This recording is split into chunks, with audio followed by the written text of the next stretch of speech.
పాప సుగాలి ప్రీతి ఇష్యూ.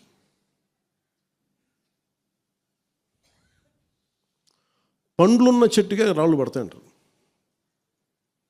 ఎవరైతే చేయూతనిస్తారో, ఎవరైతే ఆదరిస్తారో వాళ్ళని తిడితే ఎట్లాగా? అసలు ఈరోజు సుగాలి ప్రీతి అనే కేసు ఎలా ఎక్కడి నుంచి బయటకు వచ్చింది మీరు చెప్పండి? ఇలాంటి అన్యాయం జరిగిందని ఎవరికి తెలుసు? ఈ రోజున గత ప్రభుత్వం 2019, 2024లో ఒక ప్రభుత్వం మీద, అప్పుడు ముఖ్యమంత్రి మీద మాట్లాడటానికి అసలు ఎవరికైనా ధైర్యం ఉందా? ఒక ముఖ్యమంత్రిని ఒక మాజీ ముఖ్యమంత్రిని ఆ టైంలో అరెస్ట్ చేస్తే రావడానికి ఎవరు లేరు రోడ్ల మీద. అలాంటి పరిస్థితుల్లో ఓడిపోయి 2 చోట్ల ఓడిపోయి ఉన్న ఒక ఎమ్మెల్యే వాళ్ళ పార్టీకి వెళ్ళిపోతే ఏ మానసిక స్థైర్యం, ఏ ధైర్యం, ఏది ఉంటుంది చెప్పండి ఎవరికైనా? మరి అలాంటి సమయంలో నేను ఒక తల్లి పడ్డ వేదన తీసుకున్నా. నాకే సరదానా 2 లక్షల మంది జనం మధ్యలో నడుచుకుంటూ వెళ్ళి ఆ సమస్యను హైలైట్ చేసి వాళ్ళు సిబిఐకి ఇచ్చారు. సిబిఐకి ఇస్తే మన ఇంటర్నల్ పేపర్ వర్క్ మనకి ఎలా తెలుస్తుంది? ఇంటర్నల్ పేపర్ వర్క్ వాళ్ళు ఇస్తే వాళ్ళు ఏంటంటే జీవో రిలీజ్ చేశారు. మా దగ్గర నుంచి వెళ్ళింది కానీ ఎక్కడికి వెళ్ళాలో అక్కడి నుంచి ప్రొసీడ్ చేయాలి, అక్కడ ఆపేశారు. హోంశాఖ నుంచి వెళ్ళింది సెక్రటేరియట్లో ఎక్కడో నెక్స్ట్ ఫైల్ ఢిల్లీకి వెళ్ళాల్సిన అక్కడ ఆపేశారు. మేము హోంమంత్రికి మేము సిబిఐకి పంపించేసాం అంటే లెటర్ చేశారు, లాక్ చేసి లాకర్లో పెట్టారు. ఇది జరిగింది.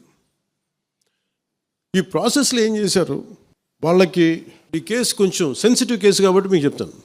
సుగాలి ప్రీతి నేను ఎందుకు కొంచెం సున్నితంగా మాట్లాడాలి ఈ విషయం ఏదంటే, మీకు ఒక అన్యాయం జరిగినప్పుడు, ఎవరికైనా ఒక అన్యాయం జరిగినప్పుడు మనం ఏం చేస్తామంటే, నాకు ఆ వ్యక్తికి శిక్ష పడాలి, ఇంకింతే ఉండాలి. వాళ్ళు ఏం చెప్తున్నారంటే, ఎవరైతే ఈ వెనకున్నారో, మరి గవర్నమెంట్ ద్వారా వచ్చారు, గత ప్రభుత్వం ఎలా వచ్చారో, వాళ్ళు ఏం చేశారంటే, మనం పెట్టిన ఒత్తిడి, ఆ రోజు 2 లక్షల మంది మనం జనంతో తీసుకెళ్ళి అది నేషన్ వైడ్ ఇష్యూ అయ్యేటప్పటికి వాళ్ళు చేసింది ఏంటంటే, మనం చేసిన పోరాటం వల్లే ఎస్సీ ఎస్టీ అట్రాసిటీ కేసు బాధితులకు చట్ట ప్రకారం ఇచ్చే ప్రయోజనాలు, పరిహారాలు వారి కుటుంబానికి దక్కాయి. కర్నూలు రూరల్ మండలం దిన్నెదేవరపాడులో 5 ఎకరాల వ్యవసాయ భూమిని కేటాయింపబడింది. ఆ గ్రామం కర్నూలు నగరానికి 9 కిలోమీటర్ల దూరంలో ఉంది.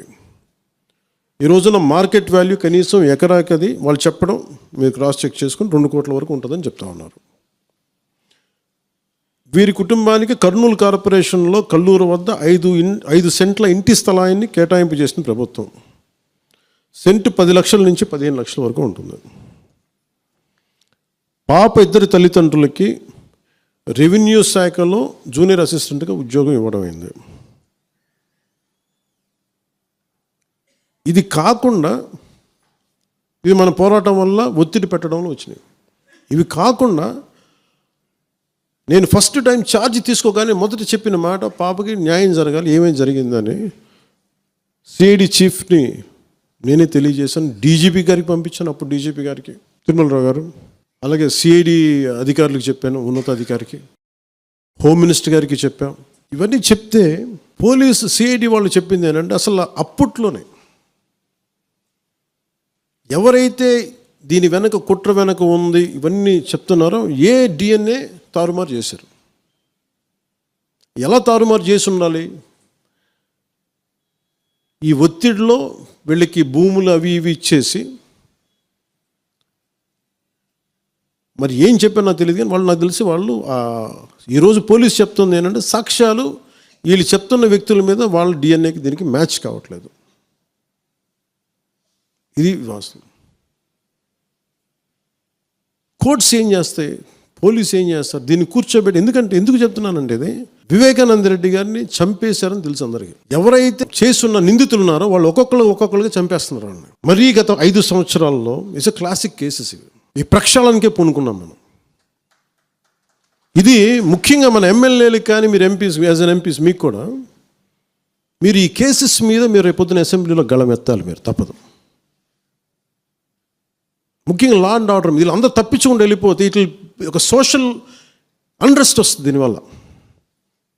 అంటే వ్యక్తికి ఒక నేరస్తుడు చేసిన, ఒక కులానికి చెందుతాడు ఏదో ఒక నేరస్తుడు, మనం ఏం చేయలేము దానికి.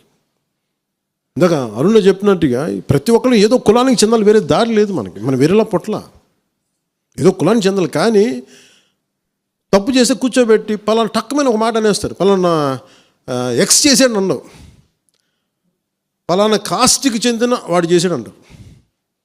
అసలు కాస్ట్ ఎక్కడి నుంచి వచ్చిందో తెలియదు క్రైమ్కి. సో అందుకని మేము బీయింగ్ లీడర్ నేను చాలా సెన్సిటివ్గా మాట్లాడాలి. మరీ నేను మిగతా వాళ్ళు గబుకుని మాట్లాడేసి గత ప్రభుత్వ నాయకులు మాట్లాడేసి వెళ్ళిపోవచ్చు, ఈజీ అది. కానీ నేను అలా మాట్లాడకూడదు. దట్టు నేను ఇప్పుడు డిప్యూటీ సీఎం పదవిలో ఉన్నాను కాబట్టి నేను చాలా ఒళ్ళు దగ్గర పెట్టుకుని మాట్లాడాలి. అందుకని ఇవన్నీ మీరు ఒక్కసారి దీంట్లో కూడా ఆ పాపకి న్యాయం జరగాలి, దోషులుంటే శిక్షింపబడాలి, దాంట్లో అసలు ఎప్పుడు లేదు. కానీ ఇలా ఒత్తిడి పెట్టాల్సిన వారికి కూడా నా విన్నపం ఏంటంటే, మీరు అసలు ఈ కేసు ఎవరి వల్ల బయటకు వచ్చింది మీరు చెప్పండి. సో మా త్రికరణ శుద్ధిని, మా చిత్తశుద్ధిని మీరు తక్కువ ఎంచినా. ఇక్కడ కేసులు వాళ్ళు కూర్చోబెట్టి నేను వెళ్ళి సాక్ష్యాధారాలు నేనేం క్రియేట్ చేయలేను. అక్కడ గత ప్రభుత్వం చేసిన తప్పులు కొనేసారు వీళ్ళు చాలామందిని. మరి ఏం కొన్నారు, ఎలా కొన్నారు, దీని మీద కేసు పెట్టాలి. ది లెట్ ఎంటైర్, ఇది నా ఒక్కటి కేసు కాదు, ఇది ఎంటైర్ సొసైటీకి ఇది సిచ్యువేషన్. మీరందరూ కూర్చొని ఒకసారి మన ఎమ్మెల్యేస్ అందరూ కూడా, మన నాయకులందరూ కూర్చోబెట్టి you try to take it to home minister garu, including law and order CM గారి దృష్టిలో చేతిలో ఉంటుంది. కాబట్టి నేను ఇంతకు మించి దీని మీద మాట్లాడకూడదు.